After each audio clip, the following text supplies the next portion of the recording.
Israel बनाम फिलिस्तीन, भारत किसके साथ खड़ा है, भारत का हित किसके साथ है, और भारत का इतिहास अगर हम पढ़कर देखें तो हमें यह पता चलेगा कि भारत को किसके साथ खड़ा रहना है और भारत किसके साथ खड़ा रहेगा।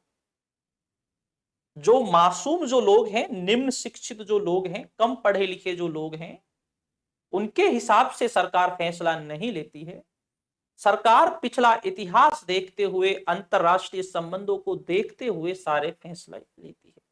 जैसे भारत सरकार ने कल ही फिलिस्तीन के लिए राहत सामग्री पहुंचाई है, जी हां, लेकिन भारत का एक वर्ग है जो शिक्षित है, वो अच्छी तरीके से जानता है कि हमारा हित कहां पर है और हम किसके साथ पहले से खड़े रहे हैं। लेकिन जो न्यूज में जो दिखाया जा रहा है वो अलग दिखाया जा रहा है। और भारत की न्यूज पहले तो भारत में ही बदनाम थी, लेकिन अब ये अंतरराष्ट्रीय लेवल पर भी बदनाम हो चुकी है। अल जजीरा ने भी इसका इसका इसकी आलोचना की है, एक बिका हुआ मीडिया से इसकी तुलना की है। पहले तो केवल ये भारत तक थी। जैसे हम बातें करते हैं, रूबिका लियाकत जी भी जाती है, इजराइल जाती है, वहां पर जब रिपोर्टिंग करती है कि बम डाले जा रहे हैं, मेरा कैमरामैन मेरे पीछे कैमरामैन मुझे दिखाई नहीं दे रहा, जी हाँ, तो ऐसे फालतू की काफी बातें हैं, जी हाँ। लेकिन इजराइल की जो न्यूज जो एजेंसी है, जो समाचार हैं इजराइल के, वो अभी भी बहुत अच्छी तरीके से ये दिखा रहे हैं और सही दिखा रहा है। इजराइल बिल्कुल सही दिखा रहा है, लेकिन भारत का मीडिया एक बिका हुआ जो है वो एक अलग तरीके से दिखा रहा है। नमस्कार, जय हिंद साथियों, मैं सद्दाम। तो आज हम यही बातें करने आए हैं कि भारत का जो हित है वो किसके साथ है और भारत किसके साथ खड़ा है और क्यों खड़ा है, इसके पीछे भी इतिहास जो है वो क्या है, तो उसी के बारे में विस्तार से हम जानेंगे। जी हाँ, पहली बात तो ये है कि फिलिस्तीन के साथ अन्याय हुआ है। जब हम फिलिस्तीन के जब नक्शे को उठाकर देखते हैं, 1948 में जो उसका साम्राज्य था वो बहुत लंबा और बहुत बड़ा साम्राज्य था। इजराइल ने उस साम्राज्य को हड़पा है और द्वितीय विश्व युद्ध के बाद इस इजराइल को स्थापित किया है। ब्रिटेन और अमेरिका ने अपने हितों के लिए इसे स्थापित किया है। मुस्लिम देशों पर कंट्रोल करने के लिए इसे स्थापित किया गया है। और ब्रिटेन वही ब्रिटेन है जिसके हम 200 साल गुलाम रहे थे, और अमेरिका वही अमेरिका है जिसने भारत का हमेशा विरोध किया था। 1965 की बातें करते हैं, 71 की बातें, 1965 71 की बातें करते हैं, कारगिल के युद्ध के समय की बातें करते हैं, तो अमेरिका हमेशा पाकिस्तान के साथ खड़ा रहा है। जब भारत और पाकिस्तान के युद्ध चलते थे तो उस समय भी अमेरिका भारत को धमकी देते थे। 1965 की बात है जब भारत में अनाज नहीं था और भारत की जो स्थिति थी, बड़ी नाजुक स्थिति थी भारत की। जिस समय भारत के जो प्रधानमंत्री थे लाल बहादुर शास्त्री थे, तो उस समय भारत को अनाज की आवश्यकता थी, लेकिन उसी अमेरिका ने भारत को अनाज नहीं दिया और वो गेहूं जो अनाज था वो उसने समुद्र में मछलियों के लिए डाला था। ये सोचने की बात थी। तो उस समय भारत के प्रधानमंत्री लाल बहादुर शास्त्री ने कहा था, हम एक रोटी या एक टाइम हम खाना नहीं खाएंगे, लेकिन हम लड़ेंगे। जय जवान जय किसान, उसी समय का ये नारा है, याद कीजिए, उसी समय का ये नारा है। जी हाँ,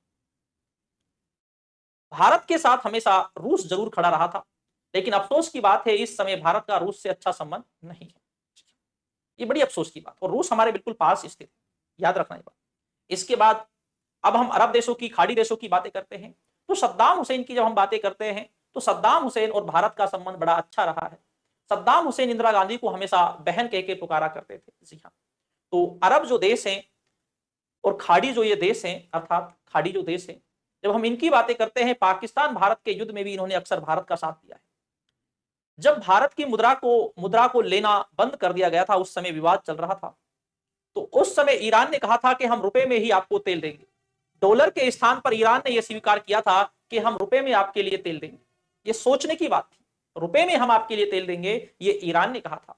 तो ईरान हमेशा भारत के साथ, ईरान भारत का बड़ा अच्छा संबंध रहा है, इराक का भी बड़ा अच्छा संबंध रहा है। और हम बातें करते हैं, हम सऊदी अरब की बातें करते हैं, बहुत अच्छा संबंध रहा है। और अगली बात, हमारे जो मजदूर जो लेबर जो लोग हैं या इंजीनियर जो लोग हैं, अक्सर जो सबसे ज्यादा जो है वो खाड़ी देशों में है। अगर भारत कहीं ना कहीं इधर इजराइल का साथ देता है और जो खाड़ी जो देश हैं जैसे एकजुट होते जा रहे हैं और वो फिलिस्तीन के साथ खड़े हैं, तो हमारे खाड़ी देशों से संबंध जो है वो खराब हो जाएंगे।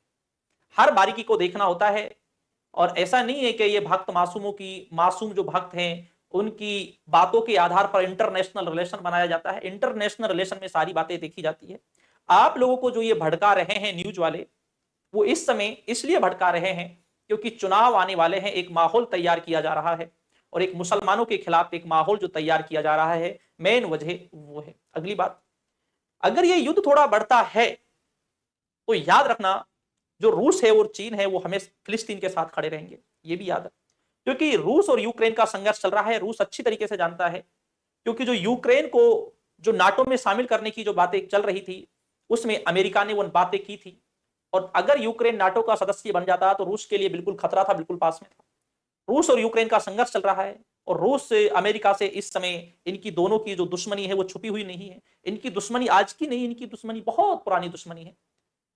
इनकी दुश्मनी उस समय से है, द्वितीय विश्व युद्ध के बाद से है। जो शीत युद्ध चलता है, कोल्ड वार, वो समाप्त होता है 1990 और 91 में, जब सोवियत संघ का विघटन हो जाता है, उसके बाद वो समाप्त होता है। जी हाँ, तो दुश्मनी बड़ी पुरानी दुश्मनी है। तो ये रूस और चीन जो है ये फिलिस्तीन के साथ, और उधर आप देखोगे तो उधर जो अमेरिका और जो ब्रिटेन का जो पक्ष है वो कहीं ना कहीं कमजोर होता हुआ आपको दिखाई देता है। जी हाँ, जब हम कोरिया की बातें करते हैं तो कोरिया भी कहीं ना कहीं फिलिस्तीन का काफी साथ दे रहा है, और फिलिस्तीन का साथ के पीछे एक वजह यह भी है कि फिलिस्तीन की जमीन को बिल्कुल हड़पा है। और अगली बात यह है कि इजराइल ने बच्चों पर, निर्दोष लोगों पर भी बमबारी की है, गाजा में अस्पताल पर बमबारी की है। जी हाँ, तो ये सारी चीजें जो हैं वो न्यूज में चल रही है। लेकिन भारत का एक जो मासूम जो वर्ग है, जिसे भक्त वर्ग कहते हैं, वो बेचारा नहीं समझ पाता, कम पढ़ा लिखा है।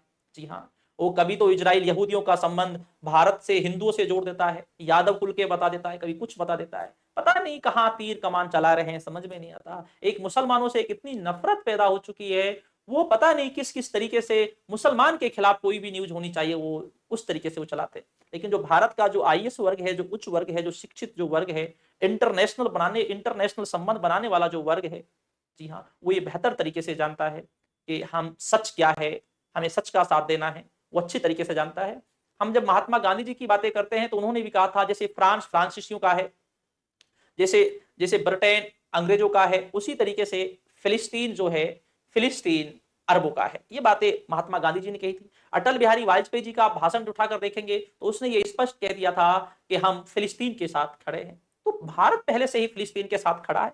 वो इसलिए खड़ा है, इसलिए नहीं खड़ा कि वो मुस्लिम देश है, वो इसलिए खड़ा है कि फिलिस्तीन के साथ अन्याय हुआ है, तो इसलिए भारत फिलिस्तीन के साथ खड़ा है। जी हाँ, और हमारा कहीं ना कहीं जो हमारा हित भी है वो भी इधर ही है, क्योंकि अमेरिका हमारा कभी साथ देने वाला नहीं है। अमेरिका किसी का सगा नहीं है, ये बात मैं काफी बार बोल चुका हूं। जी हाँ, ब्रिटेन भी हमारा सगा नहीं है, ब्रिटेन ने हम पर 200 साल हुकूमत की है। जी हाँ, तो हम जो ये इधर के अरब जो देश है, इनसे हमारा संबंध भी बड़ा अच्छा है, और हमारा वहां से जो एक अंतरराष्ट्रीय जो मुद्रा है वो भी हमारी अरब देशों से, खाड़ी देशों से बहुत ज्यादा आती है। हमारे मजदूर भी वहां पर बहुत ज्यादा है, काम करते हैं। जी हाँ, तो हमारा जो हित है वो काफी हद तक इधर की तरफ ज्यादा जुड़ा हुआ है। जी हाँ, तो ये एक अंतरराष्ट्रीय संबंध है, इसकी काफी बारीकियों को जानना बेहद जरूरी होता है। तो ठीक दोस्तों, शुक्रिया, धन्यवाद और जय हिंद। और मैं आपके लिए लेकर आऊंगा इजराइल और फिलिस्तीन से संबंधित वीडियो। धन्यवाद, जय हिंद।